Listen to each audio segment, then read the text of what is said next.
একটু আরামের ওয়েদার দিয়েছে দেখি ঘুম থেকে উঠে। তো ঘুম থেকে উঠেই আগে সব ঘরের জানালা দরজা সবগুলো খুলে দিলাম, এই ঘরের ওই পাশের এই পাশের মানে যত তিনটে সবই খুলে দিলাম, রান্নাঘর তারপর এই ঘর সবই খুলে দিয়েছি। এখনো ঘুম থেকে উঠে ফ্রেশ হয়নি, আগে জানালা টানালাগুলো খুলে দিলাম। দেখো ইঁদুরে কি অবস্থা করে রেখেছে, কালকে রাতে বলেছিলাম আজকে তো কিছু একটা ব্যবস্থা করতেই হবে।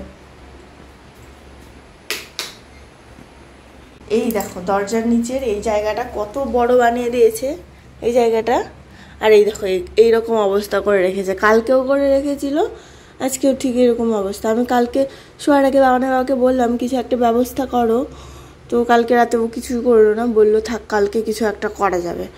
এইরকম অবস্থাটা করে রেখেছে, দেখো তো দরজার এইটা কত বড় হয়ে গেল এখন। তো এখন আমি তাড়াতাড়ি আগে ব্রাশটা করবো, ব্রাশটা করে একটু ঘরটা ঝাড়তে আগে টিফিন বানাবো। বাজে হচ্ছে এখন 7:10, বাবানকে আবার স্কুলে পাঠাতে হবে 8:10-এর মধ্যে ঘর থেকে বেরোতে হবে। বাইরে মোটামুটি ঝিরিঝিরি বৃষ্টি পড়ছে, একদমই হালকা হালকা বৃষ্টি, তো যেতে পারবো আর কি, নাহলে রেইনকোট পরিয়ে দিতে হবে বাবানকে। তো বাইরে থেকে খুব সুন্দর সুন্দর হাওয়া আসছে, অনেক ভালো লাগছে। এখন ঘুমোতে পারলে না আরামে ঘুমানো যেত অনেকক্ষণ। Hello everyone, good morning. কেমন আছো তোমরা সবাই? আশা করছি যে যেখান থেকে আমার ব্লগ দেখছো তোমরা সবাই ভীষণ ভালো আছো, আর আমিও ভীষণ ভালো আছি। আমি অর্পিতা, অর্পিস ড্রিম ওয়ার্ল্ডে নতুন আরও একটি ভিডিওর সঙ্গে তোমাদের সবাইকে জানাই অনেক অনেক ওয়েলকাম। আজকে হলো সোমবার আর এখন বাজে সকাল 8:30। তো চলো এখন থেকে তোমাদের সাথে নিয়ে আজকের ব্লগটা স্টার্ট করছি। তো এই তো বাবানকে স্কুলে পাঠালাম তাড়াহুড়ো করে, তখন তো দেখলে স্নান টান করে এই যে পুজো দিলাম, তো পুজো টুজো দিতে গিয়ে আমার একটু দেরি হয়ে গেল। তাড়াহুড়ো করে বাবানকে আমি ভাত খেতে দিয়েছি, এমনিতেই ডেইলি তাড়াহুড়ো লেগে যায় স্কুলের টাইমটায় সকালবেলা। বাবানকে বলেছি ভাত দিলাম একা একা খা, ভাত খেয়ে দেখো এইদিকে ওইদিকে মেঝেতে সব জায়গায় ভাত টাত ফেলে রেখেছে। তো বেড কভারটা আমি এখন চেঞ্জ করব, চেঞ্জ করে ওই দিকটা মানে ভাত টাতগুলো নিচে পড়ে আছে ওগুলো একটু তুলতে হবে। ওইদিকে আমাদের ছোটো পাখি তো আরামে ঘুমোচ্ছে, বাইরে আবার দেখি একটু একটু বৃষ্টি নামলো, কি জানো বাবান ভিজেই যায় নাকি, রেইনকোটটাও পরায়নি, তখন বৃষ্টি ছিল না, এখন দেখি আবার বৃষ্টি পড়ছে। ছোট মনে হয় না এখন উঠবে, আরামে ঘুমাবে। এখন ওই ঘরে জানলা টানলাগুলো খুলে দেওয়া হয়েছে, ফ্যানটা দেওয়া হয়েছে ওর দিকে, আর আমার কিছুক্ষণ ঘুমোক, আমি এখন কাজ বাজ করে কমপ্লিট করে রাখি। মোটামুটি জামা কাপড় আছে কয়েকটা, সেগুলো ধুয়ে রাখবো।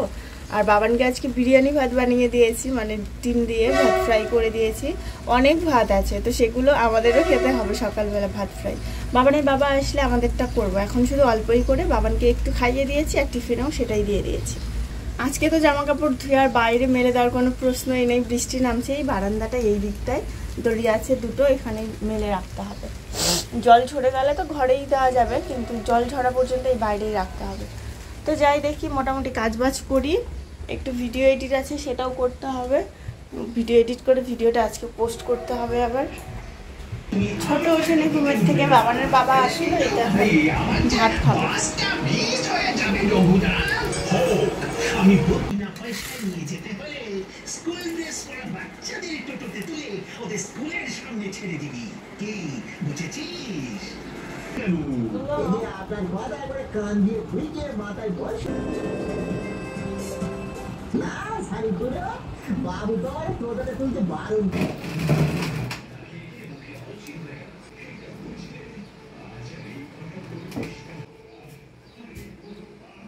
খাওয়া দাওয়া করে বাবানের বাবাই তো অফিস চলে গেল, আর এই যে বিছানা টিছানা সব গুছিয়ে নিলাম আমি। ছোটো পাখিও উঠে গেছে, ছোটোকে ফ্রেশ ট্রেশ করে নিলাম, ওই যে এখন বসে বসে টিভি দেখছে। খাবার ঠান্ডা করতে দিয়েছি, খাইয়ে দিব এখন।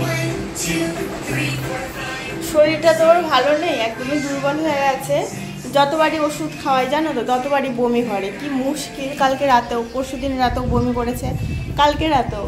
এখন আবার ওষুধ খাওয়াতে হবে, খাইয়ে দেয়, মানে ওষুধ খাওয়ানোটা না সব থেকে বড় কাজ, বেশিরভাগ টাইমটা ওর বাবাই খাওয়ায়। তো এখন তোর বাবা অফিস চলে গেল, এখন আর কি খাইয়ে দেয়, 8 ঘন্টা পর ওষুধ খাওয়াতে হবে, না হলে আবার বমি করে দিবে। সকালবেলার খাওয়াটা খুব বেশিও ভালো হয়নি, শুধু শুধু ভাতটা আমি একদমই খেতে পারি না। বিরিয়ানি ভাতও খুব একটা ভালো লাগে না আমার, মানে ওই ফ্রাই ভাত যেটা বাবান বলে, তো সেটাও আমার খুব একটা ভালো লাগে না, ওই আর কি 8 পেটা করে খেয়েছি। আরও অনেকটা ভাত আছে, ওই অল্প একটুই আছে, তো সেটা আর কি দুপুরবেলা যদি ভালো থাকে তো দুপুরবেলা খাওয়া ভালোই থাকবে, কারণ রাতে রান্না করা ভাত তো। খাওয়াতে বসলাম, ওই দেখো 1 চামচ খেলো কি না খেলো অমনি ওর কোথার থেকে যে ওর এত বমি আসে, তাড়াতাড়ি আসো, আগে খাওয়াবো তারপর টিভি দিব। এটা দেখবে, আমি আগে খাওয়াবো তারপর দিব। অল্প খাবে। তুমি আমার কাছে আসো, আমার এখানে আসো।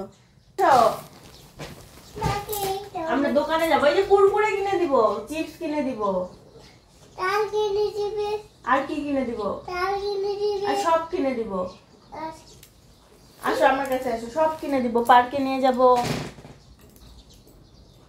আসো, দাদা ভাই আসলে পার্কে যাব, ঠিক আছে? কেন খাবোই না?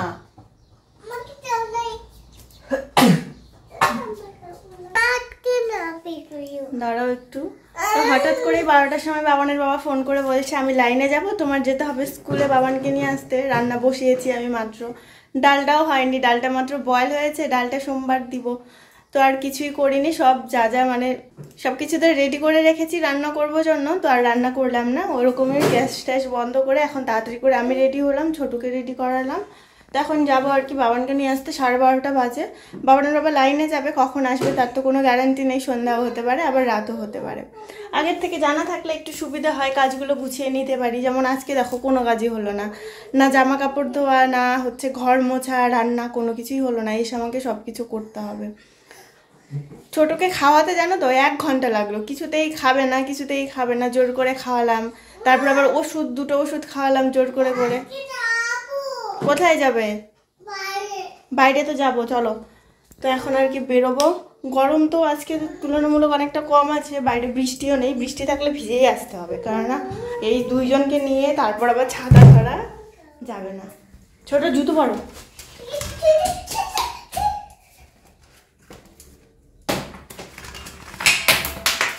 তাড়াতাড়ি। আমি কিন্তু কোলে নিতে পারবো না, ঠিক আছে তো? না, আমার হ্যান্ড ব্যথা। হ্যাঁ,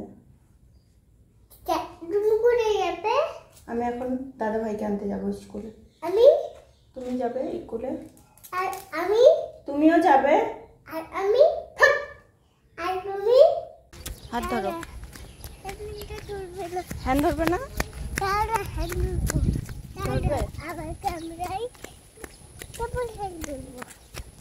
চলো চলো তাড়াতাড়ি চলো, ছুটি হয়ে যাবে।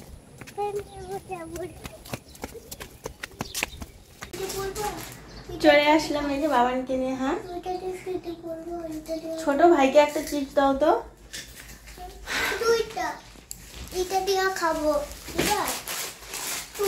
আমার যেতে মোটামুটি 10 মিনিট লেট হয়ে গেছিলো, বাবার অনেকক্ষণ ওয়েট করছিল আমার জন্য, দেখি বসে আছে, তো গিয়ে তাড়াতাড়ি করে নিয়ে আসলাম। আসার সময় আমরা গাড়ি ভাড়ার টাকা দিয়ে চিপস, তারপর আমার জন্য একটা কাজল, এগুলো কিনে নিয়ে আসলাম। তো এখন হচ্ছে শুধু ডালটা বয়েল করে গেছি, ওটা সোমবার দিয়ে আলু ভাজা করে বাবানকে খাইয়ে দিব, আমিও ওটা দিয়েই খাবো। এখন আর কিছু রান্না করবো না, একটু রেস্ট ফেস্ট করে মানে ওদেরকে স্নান খাওয়া দাওয়া করে ঘুম পাড়াবো, তারপরে একটু রেস্ট করে তারপরে রান্না করব। ওই ধরো এখন 1:30 বাজে, 3টে 3:30-র দিকে তখন রান্না করব। রেডি করেই তো রেখেছি, বাবানের বাবা কখন আসে ফোন করে আরেকবার শুনতে হবে। ও তো গেলই একটু আগে, আস্তে আস্তে আজকে বিকেল হয়ে যাবে, মানে সন্ধ্যাই হয়ে যাবে। খুবই টায়ার্ড, এখন তো ইচ্ছা করছে না রান্না করতে, না করলে আবার কি খাবো, মনে হচ্ছে এখনই যেন শুয়ে পড়ি। আজকে আর বিকেলবেলা ঘুমোতে পারবো না, সবই করতে হবে, ওদেরকে ঘুম পাড়িয়ে রান্নাও করতে হবে, জামা কাপড় ধুতে হবে, ঘর মুছতে হবে, সব কিছুই করতে হবে। দাও না একটা খাই বাবা।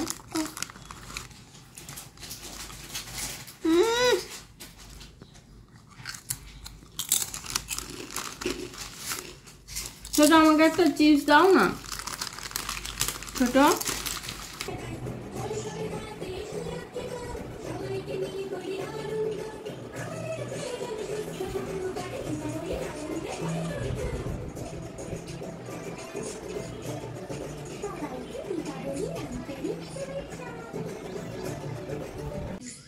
ছোট একটু বন্ধ করে সাউন্ডটা, আমি ভিডিও করি। খাওয়া দাওয়া করে নিলাম সবাই, তো এখন ওই যে ঘড়িতে দেখাই যাচ্ছে 3:30 বাজে।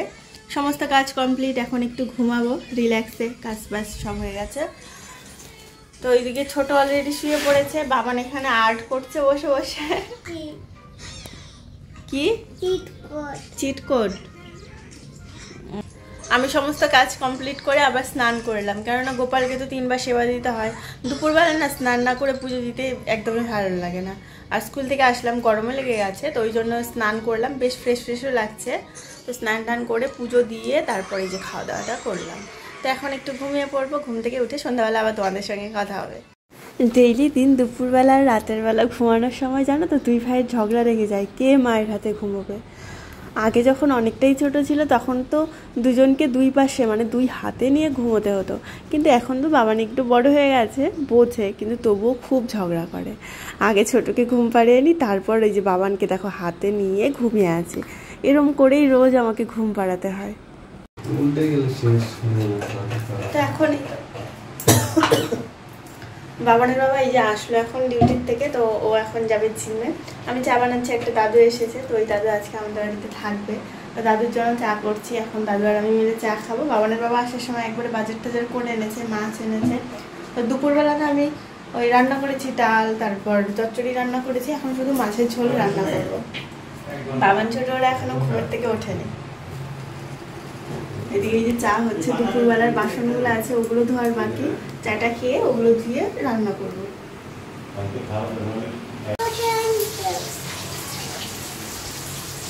হবে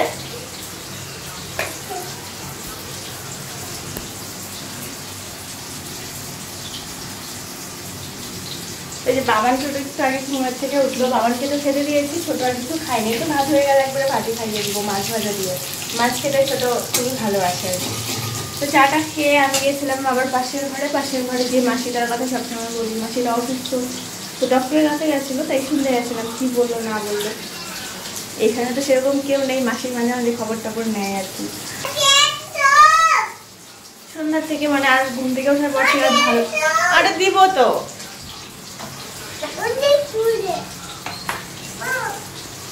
ঘুম থেকে ওঠার পর না আর ভালো লাগছিল না যে যাই একটু মাসির কাছে দেখে আসি, কেমন যেন মনটা ছটফট করছিল, ওই জন্য গিয়ে একটু দেখে আসলাম। দেরি করিনি, রান্না করবো আবার ওই জন্য। আর দাদু এসেছে অনেক দূর থেকে, সেই সকালবেলা দাদু 11টা-12টার দিকে মানে ভাত খেয়ে বেরিয়েছে, আস্তে আস্তে এই তো আসলো, তো ওই জন্য আসার সঙ্গে সঙ্গে চা করে দিয়েছি, ভাতটাও তাড়াতাড়ি রান্না করছি, তবু এখন 8টা বাজে, রান্না হতে হতে 9টা বেজে যাবে। বাবানের বাবা জিমের থেকে আসেনি এখনো। আর জোরে হবে না, পড়ে যাবে তো না। নো না, দুম পড়ে যাবে। রান্না বান্না হয়ে গেলে তারপর বাবানকে বই পড়াতে হবে আর কি, এখন তো পড়ানোর সময় নেই, রান্নাটাই আগে করতে হবে। দাদু যেখানে থাকে সেইখানে অনেক তাড়াতাড়ি খাওয়া দাওয়া করে 8টার সময়, তো অত তাড়াতাড়ি তো আর দিতে পারবো না, 8টা অলরেডি বেজে গেছে, তো আর কি 9টার মধ্যে রান্না আমার কমপ্লিট হয়ে যাবে, দাদুকে তাড়াতাড়ি খেতে দেবো। তাছাড়া সবথেকে বড় গেছে দাদুর খিদেও পেয়ে গেছে, এখন বসে আছে স্নান টান করে একটু মোবাইল দেখতে পারবে। দাদু নাগাল্যান্ডের একটা জায়গায় থাকে, তবে অনেক দূরে এখান থেকে, আমরা যেখানে থাকি ডিমাপুর, এখান থেকে অনেক দূর, সেই পাহাড়ের উপরে থাকে একদম। আর ওইখানে লোকজনও একদম কম, বাজার নেই, অনেক কষ্ট করে থাকে। যেখানে একটা চাকরি করে কিসের জন্য, তো সেখানে একটা কোয়ার্টার আছে, সেই কোয়ার্টারে থাকে। বাবানের বাবা ঘুরতে গেছিল, খুবই সুন্দর নাকি জায়গা। দাদু অনেক কিছু খায়, নাগাল্যান্ড অনেক কিছু খায়, আর ওইখানে মানে সব কিছু পাওয়া যায় না, তো বেশিরভাগ ওইখানে গাছে যা যা হয় এইসব জিনিস আর কি খায়। আর যেখানে থাকে ওইখানে চারপাশ দিয়ে নাগায় ভর্তি, তো আর কি নাগারা যা যা জিনিস খায় দাদু ওই সব কিছু খায়। এখন যে আমাদের খাওয়া দাওয়া সব কমপ্লিট হয়ে গেছে, মানে অনেক আগেই কমপ্লিট হয়ে গেছে। এতক্ষণ বসে বসে না আমরা গল্প করলাম। এখন তোমাদের সঙ্গে কথা বলছি না, কারণ ওই যে বাবানের বাবা এখানে কাজ করছে, বাবানও আমাকে খুব ডিস্টার্ব করবে, ওই জন্য একটু ইশারাতেই তোমাদের সঙ্গে কথা বলে দিলাম। তো ওটা হচ্ছে এই বাবানের বাবার যে কলিগ, আমাদের পাশেই যে কোয়ার্টার পেয়েছে, তোমাদের অনেকবার বলেছি ভিডিওতে, তো সেই দাদা গৌতম দা। তো ওরা এখনও কোয়ার্টারে শিফট হয়নি, নেক্সট উইকে শিফট হবে। তো গৌতম দা আজকে আমাদের এখানেই আছে, দাদুর সঙ্গে আর রাতে এখানেই থাকবে। খাওয়া দাওয়া হয়েছে, অনেক গল্প করলাম এতক্ষণ ধরে, জানো তো সবাই ভূতের এত গল্প করলো, ভূতের মানে এত ভয় লাগছে আমার। বাবানও বসে বসে ভূতের গল্প শুনলো, খুব মজা হলো এতক্ষণ। আর এই টাইমটা না আমি ভিডিও করতে একদমই ভুলে গেছি, মাথা থেকে আউট হয়ে গেছে। তো সন্ধ্যাবেলা তো ওই যে বাবানকে বই পড়ানো হয়নি, হোমওয়ার্ক কালকের যে হোমওয়ার্কগুলো আছে সেগুলো আর কমপ্লিট করে দিচ্ছে। তো চলো, অনেকটা রাত হয়ে গেছে, এখন বেশ আমাদের কাজও কমপ্লিট, ঘুমিয়ে পড়বো। আজকের মতো ব্লগটাকে এখানেই শেষ করছি, টাটা।